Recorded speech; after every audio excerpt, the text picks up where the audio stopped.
Welcome back to Prayer Together. My name's Shane Farmer, and congratulations on making it to the fifth and final session of this series. Now, in this session, we're going to be learning about how being together is such a critical part of experiencing a life of prayer. But before we get into this final study, we want to talk about what's next. So if your group was formed just for prayer together, then each of you only committed to spending 5 weeks together. And your presence here on this week shows that you've kept that commitment. And there's no pressure whatsoever for you to do anything beyond what you've already committed to. However, many of you have found this group helpful. You've learned some things. You've deepened some meaningful relationships. Many of you have also seen how God has used you to be a blessing to others through this group.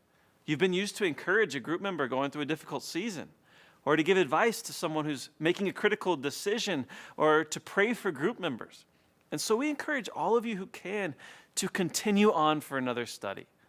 So just make sure that you find out who from the group plans to continue. And then what day or date that you're going to, do your next study. And then finally, decide as a group if you want to invite anyone new into the group. When you invite new people, generally that should be a consensus decision between all of the members, but you guys can decide your own approach to that. And finally, make sure that you've decided which next step study you are going to do together. Have a plan for how to acquire the needed materials and go after that. Now, whether you are continuing on as a group or not, I want to encourage you to have one final gathering to just celebrate the end of your journey. Get together for dinner, make it informal, and just have fun with your group. If you got kids and families, bring them along too. Just be a great time together. After all, as we're about to hear, God didn't design us to do any part of our lives completely on our own. He created us to be together in community. And so let's pull out our guides and follow along as Pastor Bill Hybels teaches us about the importance of doing prayer together.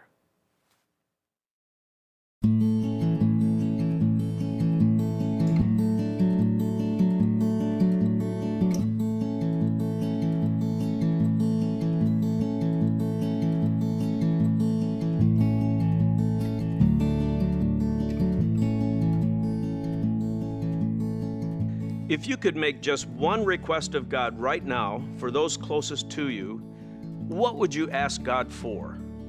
Maybe healing for your daughter's sickness, or a job for your wife, or restoration for the broken marriage of a friend. Whatever that one request would be, I can bet that it wouldn't be about some trivial life detail. It'd probably be very important. When Jesus is making just one request of God for his closest friends and for all who would follow him, he also asks for something really important. John 17 records this. He doesn't pray for a life of ease for them, and he doesn't pray for them to experience wealth and power and eternal youthfulness. He gets to the point in the prayer where he is really focusing on what he most longs for his followers to experience. And what does he ask God for? He says, "Oh God, my Father, may these, my followers, experience oneness, relationship, deep and full community. May they leave the darkness and isolation of the loneliness that has never suited the souls of mankind. May they enter little community relationships that enrich and replenish and energize their hearts and souls."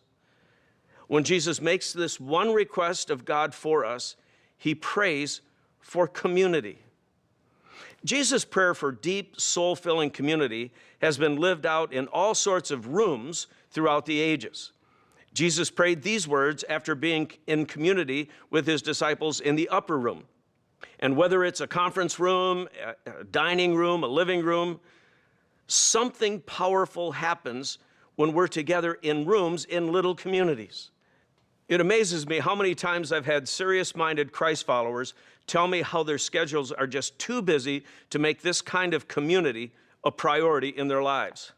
I know they love God. I can see that they're trying to get things right in honoring him, but they aren't experiencing the kind of life-giving community that he prayed that they would. But whether this is your first group experience or you're a longtime veteran and you're committed to this, you've taken the plunge to be a part of one of these communities for the past 4 weeks. In this final session, we're going to explore just how important this type of small community is, how it allows us to experience 4 crucial things that help us live out Jesus' prayer. First, your group is a place to know and be known. Of course, when a group is just getting started, your conversations may tend to be a little shallow, and that's as it should be. Trust has to be built, and the knowledge base must develop. But if your group stays stuck at that superficial level, where all you're talking about is the weather and the stock market, you get an emptiness in your spirit, and you begin to say, there must be more than this. That's where risk-taking comes in. The establishment and development of community will never happen without those pulse-racing moments. When someone swims from the shallow end of the pool to the deep end and gets vulnerable, taking the risk of unguarded self-disclosure.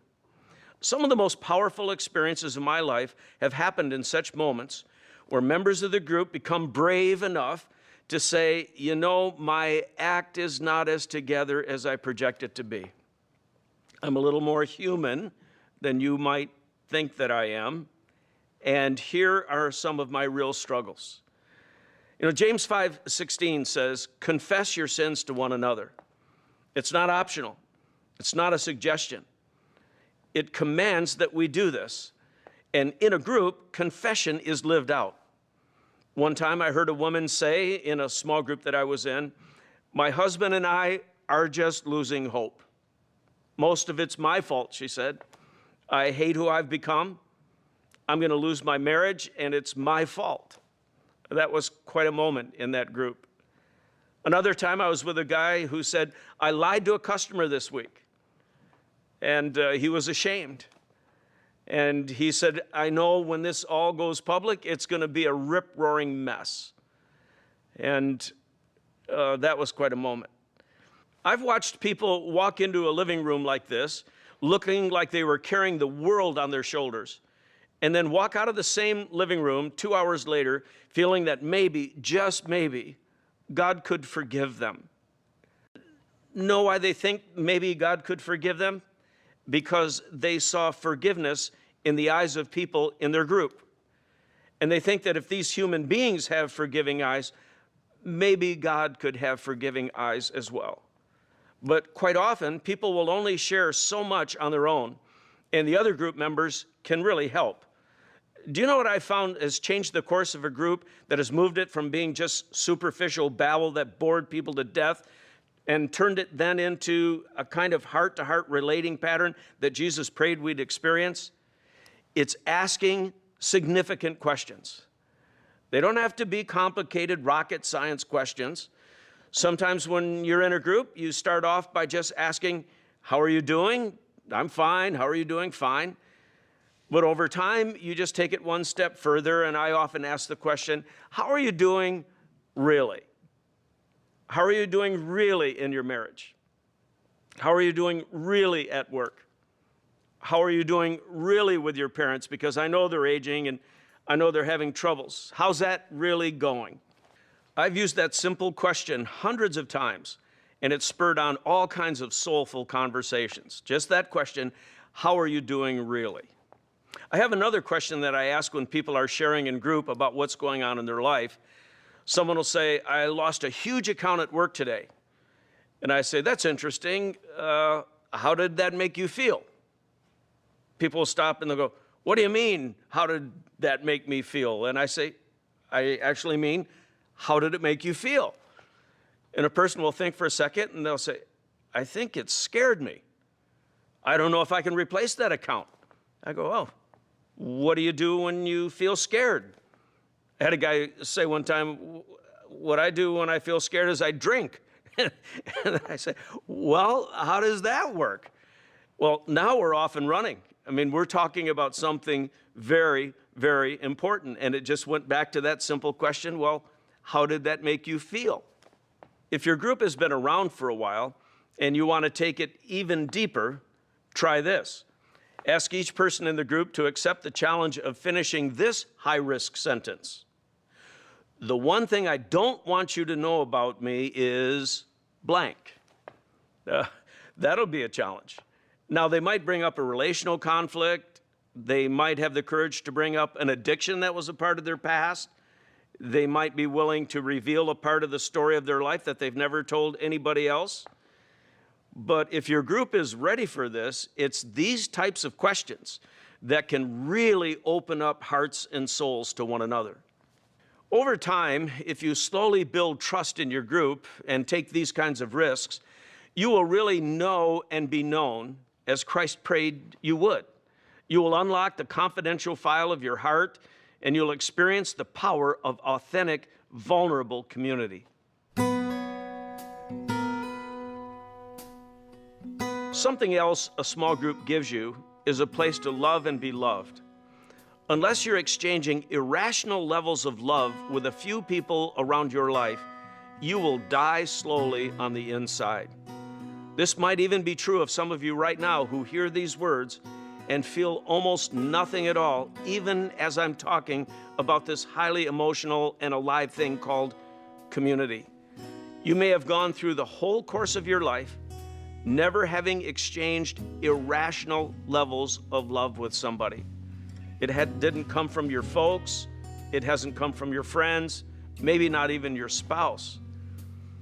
It doesn't have to stay this way, but this will start out being a bit harder for you. When Jesus was asked to give the Cliff Notes on Christianity, he boiled it all down to this one thing: the giving and receiving of irrational levels of love. If you've got that going on in your inner life, you'll probably be able to handle whatever the world and its external pressures can throw at your outside life. Without being committed to a small group, it can be difficult to find a consistent place where we can love and be loved. But when you're intentional about this sort of thing, you'll be surprised at what happens to your heart. I was with a small group of guys many years ago on a sailing trip. We were sitting in the cockpit of a sailboat after dinner one night. It was dark. We were just staring at the sky and the stars. And I said, why don't we do this with each other? We do each other quite well. I said, let's finish this sentence for each other as gifts to each other. If you, meaning each person in the group, if you were suddenly taken out of my life, I would miss your blank.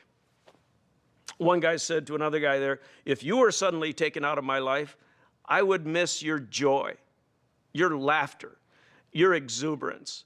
You bring so much life to me. If you were taken out of my life, I don't even know what I would do.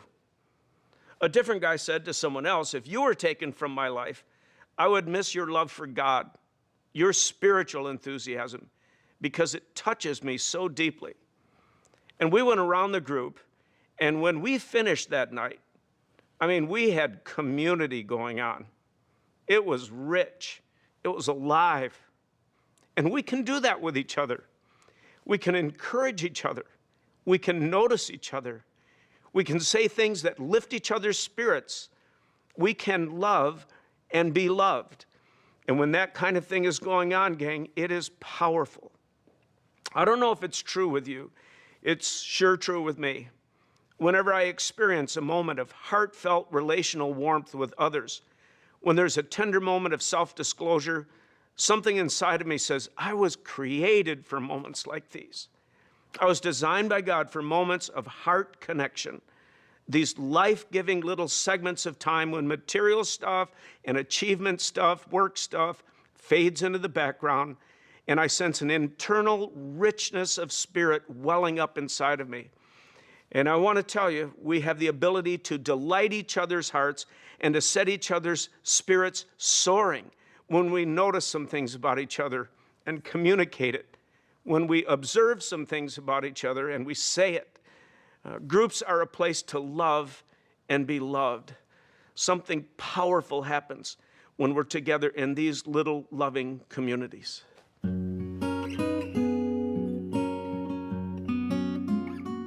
Another reason we gather in groups is to serve and be served.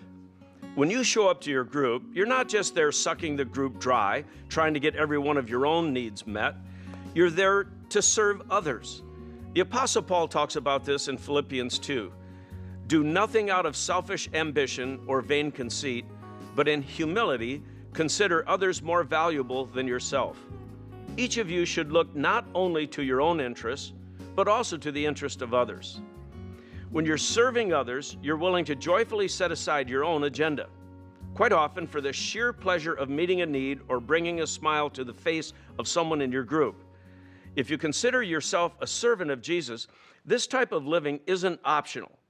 Part of your calling is to participate in the discipleship of others, to covenant or intentionally seek their well-being.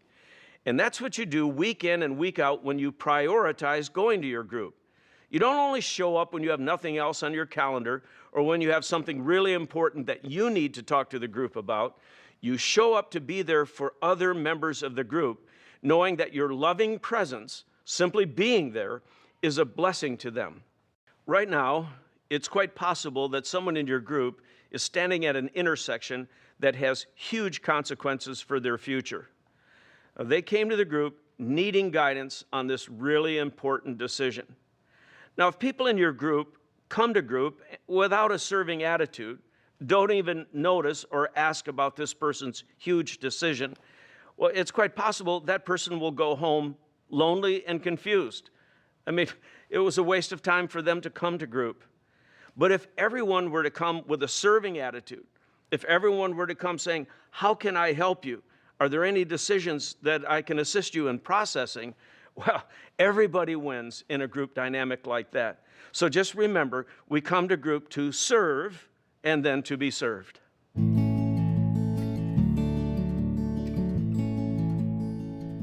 Finally, small groups are a place to pray and be prayed for. As we've been talking about the last few weeks, living a life of prayer will take your spiritual walk to a whole new level. But praying alone is only half of this equation. Something powerful happens when we gather in little communities and present each other's requests before God, when groups do prayer together. Now, there's no magic formula for how to do praying together. Some groups I know open up every group time by asking God to be with them, acknowledging that Jesus is in their presence. Some groups I know keep a prayer journal where they write down prayer requests and then answers to previous prayer requests, just as a reminder of how faithful God is to them. Some groups I know occasionally spend their entire meeting just sharing needs with each other and then praying around the room for all the people in the room and all the needs in the room. Some groups I know pray for the mission of their group, asking how God might use them to serve those in need where they live, or how to connect new members who are looking for a group, or how to host a party and invite their seeking friends to experience Christian community for the first time. Some groups I know have everyone write down each person's prayer requests and commit to praying for each other between meetings. Regardless of which practices work the best for you and your group, the important thing is to be crystal clear that you will prioritize prayer as a part of your gathering, that your group will be a place to pray and be prayed for.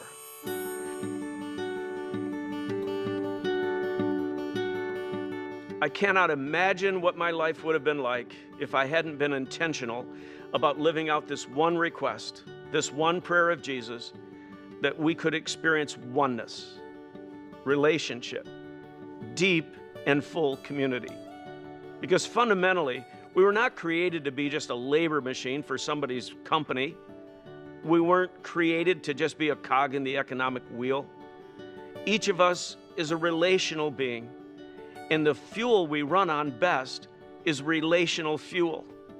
Something powerful happens when we're together in these little communities, these places where we can know and be known, love and be loved, serve and be served, pray and be prayed for. We are living out the answer to Jesus' one request for us. We are experiencing the life that is truly life that He prayed that we would know. So as we wrap up this 5-week study on praying together, I'm not going to pull any punches. I have a couple of challenges that I'm praying that you will strongly consider as you continue on in this journey. First, commit to being in a small group. Now, each of you have only committed to the group that you are currently in for a 5-week period of time. I get that. You should feel free to let this be the end. No one should hassle you. However, if your other commitments allow, I do hope that this won't be the last time that your group meets. Maybe another study would be a great next step for you. Maybe you should all pray about it, see what God says. But seriously, commit to becoming a person of prayer. Spend time with God every day. Write out your prayers if you need to. I still need to write them out. It helps me concentrate and focus. Maybe you should record how God answers your prayers. I do that as well, and it's a faith builder for me. Prioritize times of praying alone. Make it a habit of praying in community with others.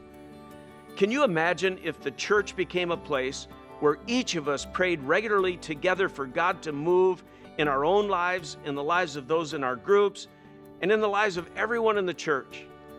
The movement of God would hit levels we could never imagine, but it will only happen as we become people of prayer.